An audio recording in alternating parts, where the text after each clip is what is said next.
জুবেরকে arrest করে রাখা হলো এই মুহূর্তে, এই বিষয়টা নিয়ে কিন্তু চাঞ্চল্য ছড়িয়েছে। আমার সঙ্গে রয়েছেন বিশিষ্ট আইনজীবী নাজিয়া এলাহি খান, কথা বলবো, কি বলবেন? अस्सलाम वालेकुम। क्यों नहीं करना चाहिए था, इसका कोई एक रीज़न दे सकता है कि ज़ुबैर को अरेस्ट क्यों नहीं करना चाहिए था? नुपुर शर्मा के जितने भी बयान को था उसने एडिट करके दिया था। देखिए, जब हम बोलते हैं, जब उसने कहा है कि वो फैक्ट फॉलोअर है, वो फैक्ट न्यूज़ बताता है, तो उसको ये भी बताना चाहिए था कि Nupur Sharma had delivered a derogatory remark against prophet Mohammad. हर कोई, मैं तो क्या, मुझे लगता है कि भारतीय जनता पार्टी ने जितना स्पीड में रिप्लाई दिया और सीधा एकदम उनको सस्पेंड किया गया है, ये तो कोई नहीं कर पाएगा जितना भारतीय जनता पार्टी ने किया। और ज़ुबैर जिस तरीके से अपने सोशल मीडिया के थ्रू नुपुर शर्मा को के अगेंस्ट में उन्होंने एक बात उठाई, क्योंकि 9 दिन तक ये बात तो उठ ही नहीं रही थी। 9 दिन तक तो हिंदुस्तान के मुसलमान सो रहे थे। 9 दिन में हिंदुस्तान के मुसलमानों को ये फील ही नहीं हुआ कि उनके प्रॉफिट मोहम्मद के लिए कोई डेरोगेटरी और इंसल्टेड रिमार्क दिया गया है। 9 दिन के बाद जब ज़ुबैर गुड मॉर्निंग किया है, तब हिंदुस्तान के मुसलमानों को ऐसा लगा कि अरे ये तो हमारे प्रॉफिट मोहम्मद को डेरोगेटरी रिमार्क दिया गया है, इंसल्टेड रिमार्क दिया गया है, वो भी एडिटेड।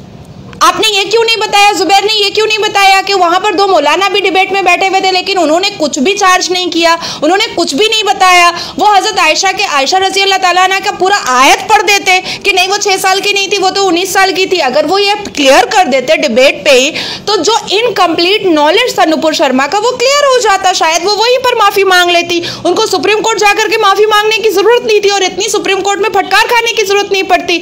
तो देखिए, सेम डेरोगेटरी रिमार्क मौलाना तस्लीम रब्बानी ने भी दिया, same derogatory remark doctor Zakir Naik ने भी दिया, और चुटपुच कितने ही मौलाना ने दिया है जिसको बहुत सारे लोग देख भी नहीं पा रहे हैं। तो आज ज़ुबैर जैसे कई लोग हैं जो सोशल मीडिया पे आपको और हमको भी गाली देते हैं। सोशल मीडिया पर ऐसे कई लोग हैं जो जानबूझ के हम जैसी औरतों को स्टॉक करते हैं और उसके बाद फिर उनके पर्सनल लाइफ की चीजें निकाल करके हाईलाइट करते हैं। सोशल मीडिया पर ऐसे कई मर्द हैं जो नामर्द से भी बदतर है, क्योंकि वो औरतों के अगेंस्ट में सुराख ढूंढते हैं कि हमको इनको कैसे करके हमको मलाइंग करना है। आप सोचिए कि पार्क स्ट्रीट रेप केस का जो असामी है, जो प्राइम अक्यूज्ड है, उसका भाई कन्विक्टेड होकर के बाहर आया है और वो सोशल मीडिया में मेरी उम्र के बारे में चिटचैट करता है, एंड आई हैव प्रूफ कि नहीं वो 50 साल की है, नहीं वो 40 साल की है। तो इसका मतलब क्या है कि वो मेरा भी रेप करना चाह रहा है, इसलिए वो मेरी उम्र का अंदाजा लगा रहा है कि रेप में मजा आएगा कि नहीं आएगा। अगर 50 की होगी, 60 की होगी तो नहीं करेंगे, 40 की होगी तो कर लेंगे। तो ऐसे कई मर्द हैं जो सोशल मीडिया के थ्रू कई ऐसी औरतों को जो बहुत हाईलाइटेड है, जो बहुत फेमस है, जो पब्लिक फिगर है, उनको मलाइंग करते हैं, उनकी आउटरेज मॉडेस्टी करते हैं थ्रू सोशल मीडिया। तो ज़ुबैर अगर अरेस्ट हुआ तो क्या पाप हो गया? আরেকটা জিনিস দেখা যাচ্ছে, লস্কর জঙ্গির যিনি বিজেপির আইটির হেড, তিনি কিন্তু ধরা পড়েছেন রীতিমতো। দেখা যাচ্ছে যেখানে এত কথা হয়, বিজেপি যেখানে এত কথা বলে, সেখানে তো জঙ্গিদের সঙ্গে যোগ দেখা যাচ্ছে। देखिए, कानून के तरीके से चलेगा। नुपुर शर्मा को जब सुप्रीम कोर्ट ने फटकार लगाई तो क्या भारतीय जनता पार्टी की तरफ से किसी ने कहा कि नहीं सुप्रीम कोर्ट ने गलत किया है? नहीं, हमने नहीं कहा। Law always take its own course. आज जब आईटी सेल के किसी आदमी के ऊपर एक बात आई है तो वो दिस इज अ सब जुडिशियल मैटर, और हम लोगों को बिल्कुल भी इतनी अथॉरिटी नहीं है कि हम सब जुडिशियल मैटर पर बात करें, ये नहीं करना चाहिए। तो कानून अपने तरीके से काम करेगा, कानून अपना रास्ता लिया हुआ है। और अगर नुपुर शर्मा ने गलत किया है, भाई मुसलमान जाए, जाकर के बात करें, कोर्ट में सब मिल करके खड़े हो जाए। अगर बीजेपी के आईटी के बंदे ने गलत किया है तो सारे मुसलमानों को खड़े हो जाना चाहिए, जाकर के कोर्ट का दरवाजा सबके लिए खुला है, इसमें तो कोई प्रॉब्लम नहीं है।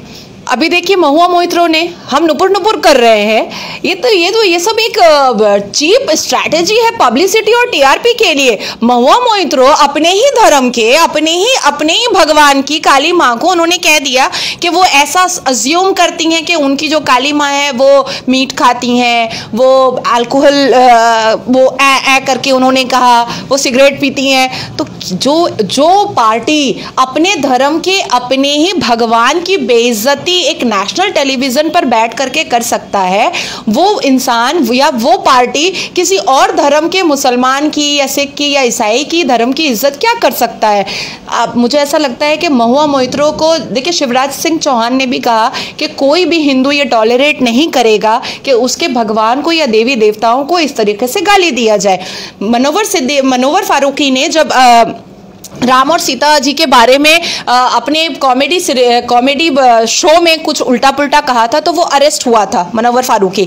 मुझे ऐसा लगता है कि शिवराज सिंह चौहान को मैं थोड़ा सा करेक्शन करना चाहूँगी कि मैं मुसलमान होते हुए भी बंगाल में रहती हूँ, और बंगाल एक ऐसी जगह है जहाँ सबसे ज़्यादा देवियों की पूजा की जाती है, और दुर्गा और काली की पूजा इस तरह से धूमधाम से की जाती है कि हम भी पंडाल जाते हैं, हम भी वहाँ जाते हैं प्रसाद लेने के लिए, हम भी जाते हैं वहां फोटो खिंचाने के लिए, हम भी पंडाल की ओपनिंग में जाते हैं और उतना ही मान आदर देते हैं जितना कि श्रीमती ममता बनर्जी अपने आप को ब्राह्मण कहते हुए देती हैं। तो मैं पठान होते हुए भी मुझे ऐसा लगता है कि मैं हिंदू धर्मों को और हिंदू रिचुअल्स को श्रीमती ममता बनर्जी से ज्यादा सम्मान देती हूँ, क्योंकि मैं राम के नाम पर किसी को जेल नहीं भेजती हूँ, या मैं काली माँ के बारे में कभी मैंने ये नहीं बोला कि वो मीट खाती हैं मुसलमान होते हुए भी। मुझे लगता है कि कोई मुसलमान भी ये एक्सेप्ट नहीं करेगा, और बिना किसी पब्लिसिटी के आईनी व्यवस्था के हिसाब से इमीडिएट महुआ मोइत्रो को अरेस्ट कर देना चाहिए।